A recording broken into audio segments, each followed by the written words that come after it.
RCR, la red que comunica y une al Perú.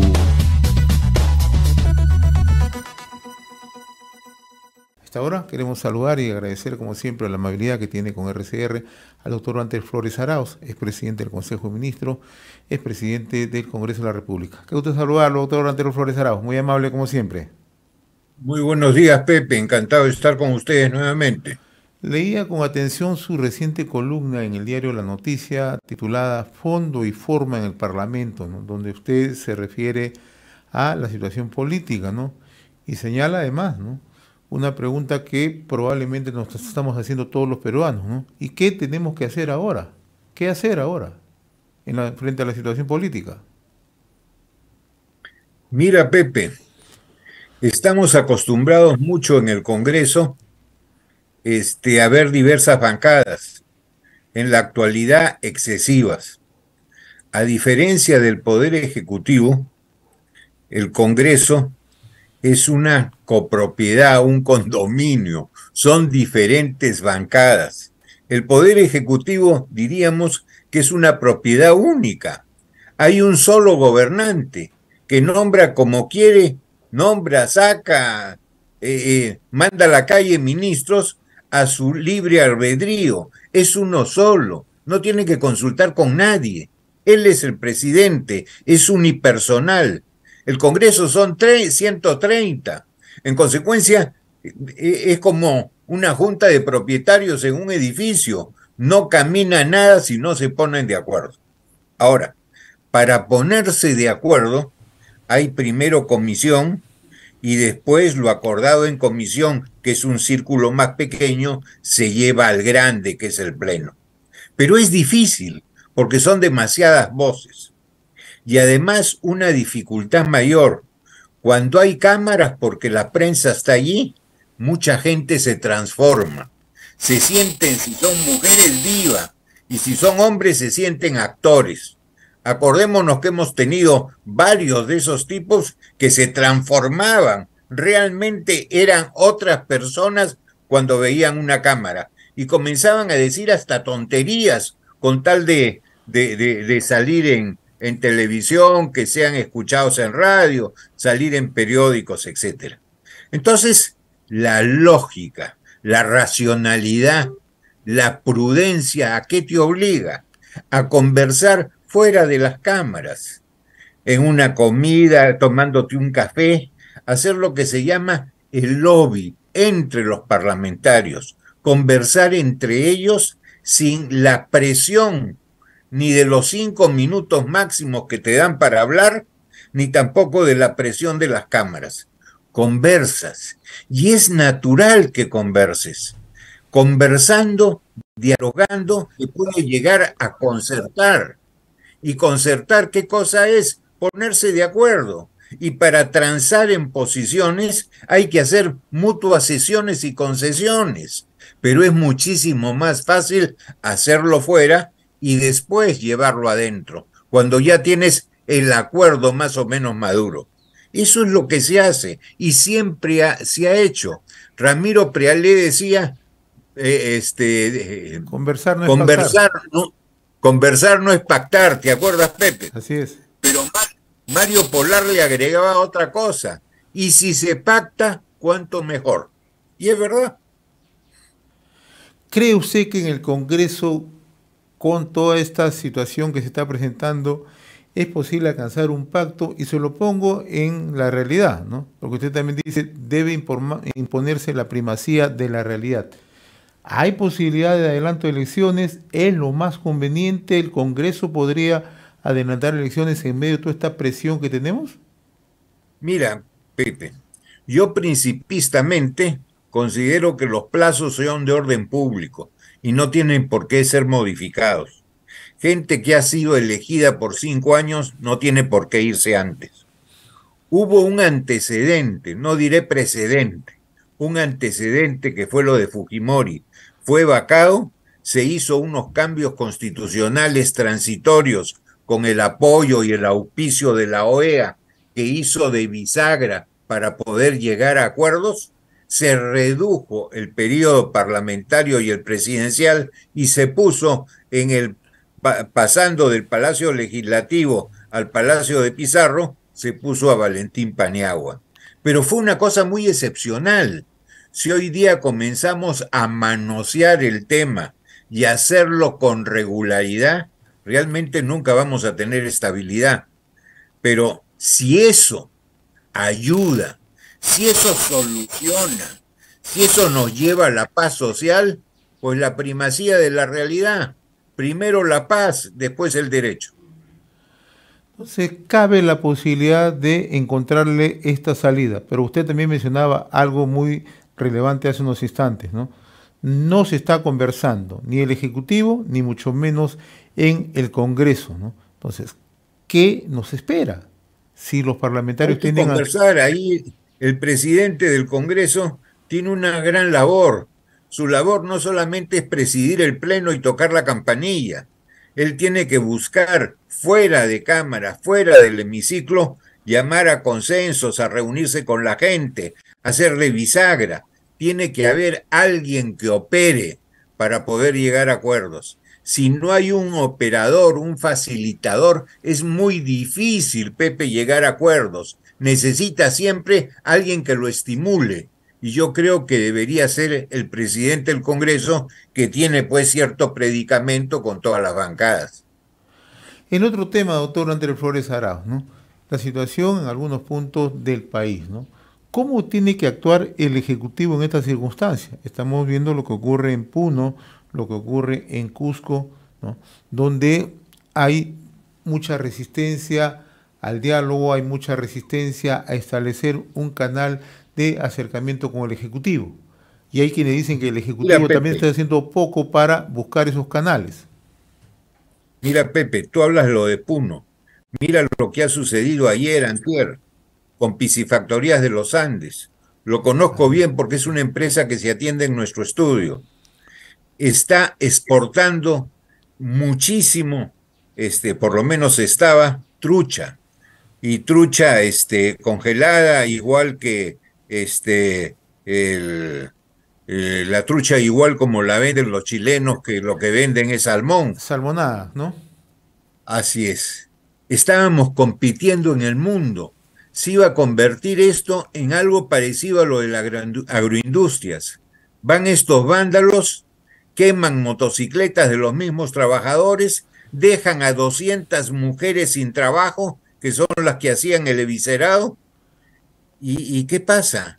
Rompen las mallas y sueltan 200 toneladas de cardúmenos, de masa de piscigranja. De alevinos, ¿no? La soltaron al lago. Oigan, reparar eso va a costar tiempo. Y mientras tanto, quedaste mal con la gente que tú eras proveedor. A ellos les suministrabas el material y ellos a su vez vendían a subdistribuidores, distribuidores, minoristas, etcétera. Es una cadena de incumplimientos. ¿Tú crees que esa empresa que te compraba las grandes cantidades te va a volver a tocar la puerta? Buscará otros proveedores porque les has cumplido, gracias a estos salvajes, porque hay que decir las cosas, que a sus propios hermanos han dejado sin trabajo. Esto no puede ser. En consecuencia, tienes que hacer el empleo de la fuerza. El empleo de la fuerza es legítimo. La violencia no es legítima. La violencia la ejercen desde los revoltosos, pero el ejercicio de la fuerza es por el Estado. Y el Estado tiene como deber primordial mantener la seguridad. Y en caso de que se haya afectado la seguridad, la tranquilidad pública, la paz social, tiene que recuperarla. Pero es criminal mandar a la policía para esos efectos desarmada. La está exponiendo, lo cual hasta podría ser considerado delito, hasta como es la exposición de persona en peligro. Es una irresponsabilidad. Hay que ejercer las atribuciones que da la Constitución y la ley. Ahora, usted ha sido ministro de Defensa, conoce cómo se actúa en el marco legal, ha sido más presidente del Congreso de la República, es presidente del Consejo de Ministros, ¿no? ¿De qué manera tiene que actuar el gobierno? Usted dice que tiene que hacer uso en el marco de la ley tanto de la policía con el complemento de las Fuerzas Armadas, ¿no? Pero en el plano de acercarse a las autoridades, porque en realidad ya Puno desde hace varios días está totalmente paralizado. Estamos viendo qué es lo que ocurre, no hay producción, hay un nivel además de presión contra aquellos que quisieran de alguna u otra manera retornar a sus centros de labores, ¿no? O sea, ¿cómo tiene que actuar el Ejecutivo en este caso, doctor? Ejerciendo las prerrogativas que le da la ley. No necesita más. Si tiene fuerzas armadas, son armadas, no son desarmadas. La policía con pañuelo no puede hacer nada. Con solamente unos plásticos para defenderse, ni siquiera se defiende totalmente. La policía tiene que resguardar el orden público o recuperarlo en caso de ser afectado. ¿Y cómo lo recupera? Con el ejercicio de la fuerza. No tiene otra forma. Cuando sale la policía a enfrentar a los vándalos, no sabe qué armas tienen los vándalos, no saben cómo van a reaccionar. Entonces, mandarlos desnudos de armamento, se supone, no de vestimenta, a los policías, discúlpame, es criminal. Y encima, estando santificando a estas organizaciones que se supone que son derechos humanos, pero que creen que los derechos humanos solo lo tienen los vándalos. Hay que decirles, la sociedad civil, la gente de bien, los policías, los militares, los bomberos, también tienen derechos humanos.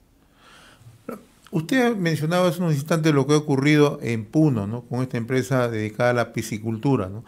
Pero lo que estamos viendo en los últimos días, doctor Andreu Flores Arauz, y quisiera hacerle la pregunta ya en su condición de abogado, de jurista, esta ruptura ya de la seguridad jurídica, porque en realidad estamos entrando en un marco de anarquía en algunos puntos del país.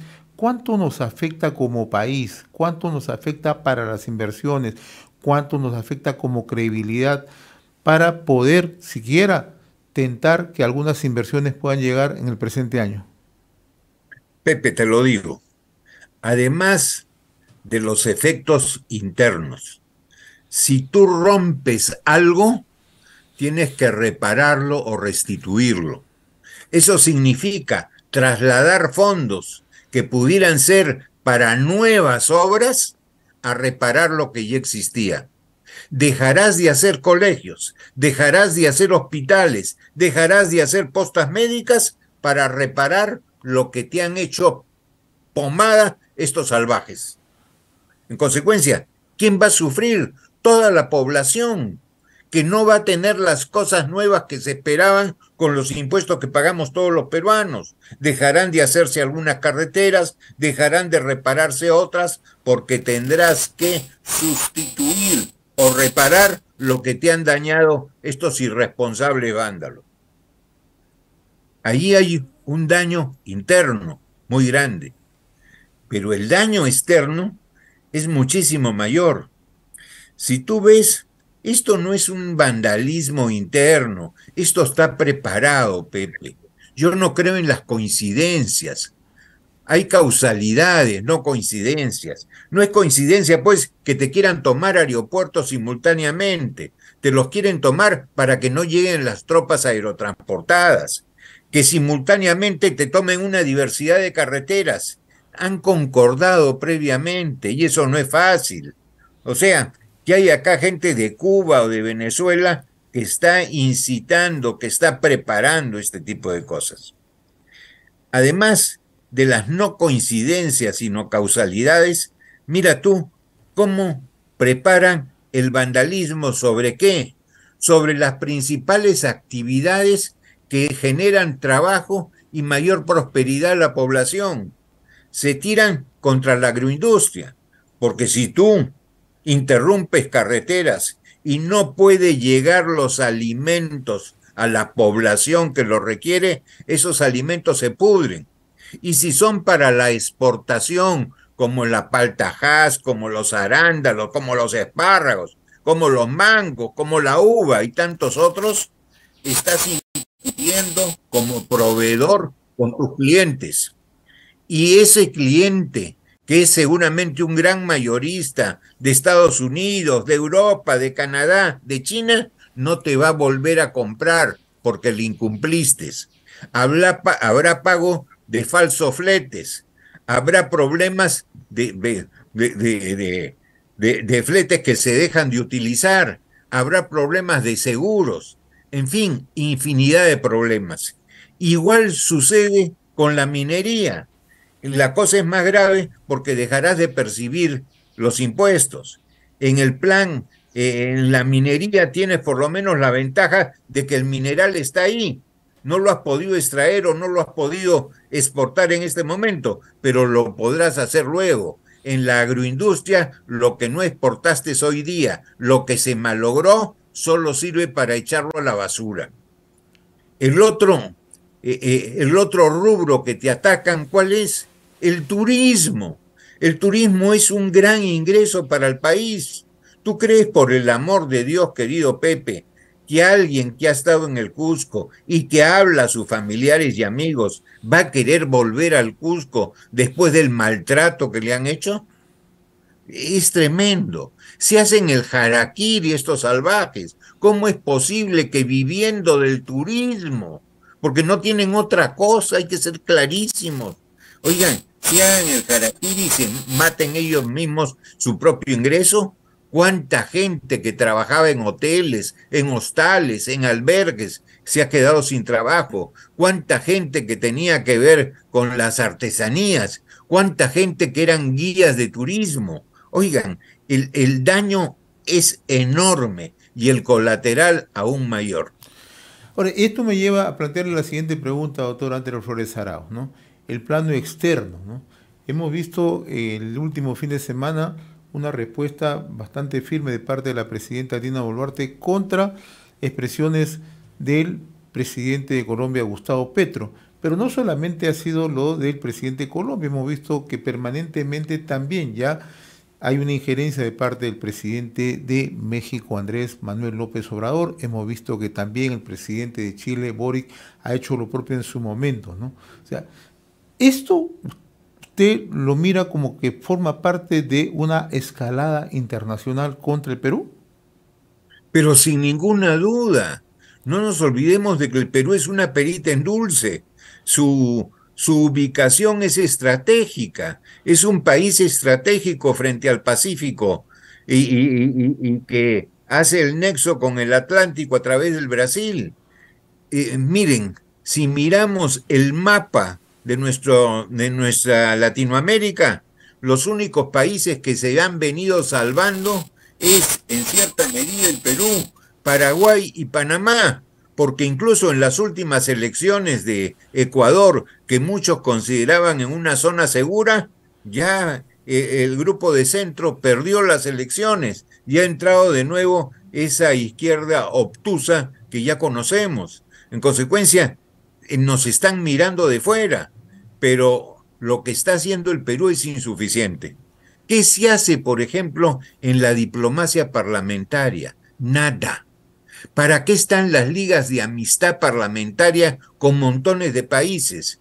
¿Por qué solamente se ha logrado que firmen parlamentarios de 5 países de Latinoamérica y 4 de Europa un comunicado que se manda al señor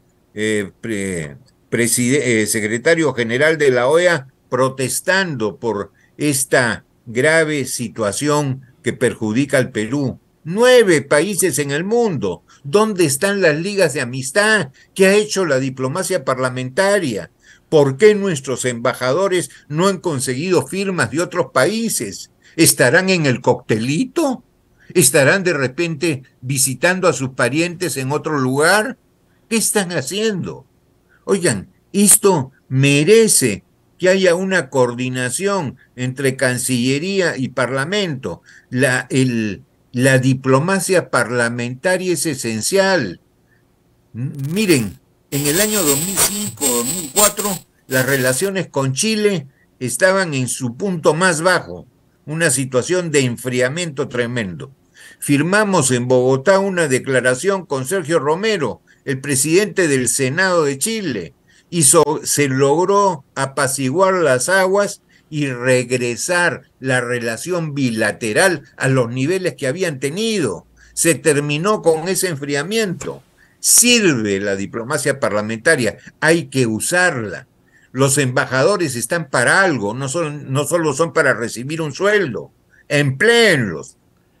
Finalmente, doctor Antero Flores Arauz, ¿cómo está analizando el papel de la colectividad política, ¿no? Los partidos de centro, de la derecha, en la posibilidad de elecciones en el 2023 o elecciones en el 2024? ¿Usted mira que hay una capacidad de desprendimiento de parte de la colectividad política, de los partidos políticos, de los líderes políticos? Querido Pepe, lamentablemente no lo veo. Yo estoy decepcionado. Habíamos hecho la coordinadora democrática con varias personas que no pretendemos ser elegidos para nada, que no pretendemos ningún cargo público, simplemente hacer bisagra, simplemente ayudar a que se pongan de acuerdo. Hasta ahora hemos fracasado. Los egos son terribles. Cada uno quiere tener su propio partido. Cada uno quiere ser candidato de lo que sea. Yo no quiero ser candidato ni de la junta directiva del edificio en que está mi departamento en la playa. No, nada. Ayudar sí, pero tener posición electiva o designado, de ningún modo. Ayudar, pero vemos que los egos son muy grandes y cada vez quieren que haya más y más partidos. O sea, el lado del centro político se ha tuburizado y se pretende seguirlo tuburizando. Eso es un gran error. Hay que buscar unidad. El refrán antiguo, la unión hace la fuerza, es cierto. Hay que buscar la unidad, sobre todo en tiempos de emergencia. En tiempos normales, si quieren que haya 20 partidos, que hayan. Pero en estos tiempos de grave emergencia nacional, hay que concertar, por el amor de Dios. Doctor Antero Flores Arauz, como siempre, muy reconocido por esta comunicación a través de RCR, Red de Comunicación Regional. Siempre es un gusto conversar con usted, muy amable. Lo mismo, Pepe, un gran abrazo. Gracias. RCR, la red que comunica y une al Perú.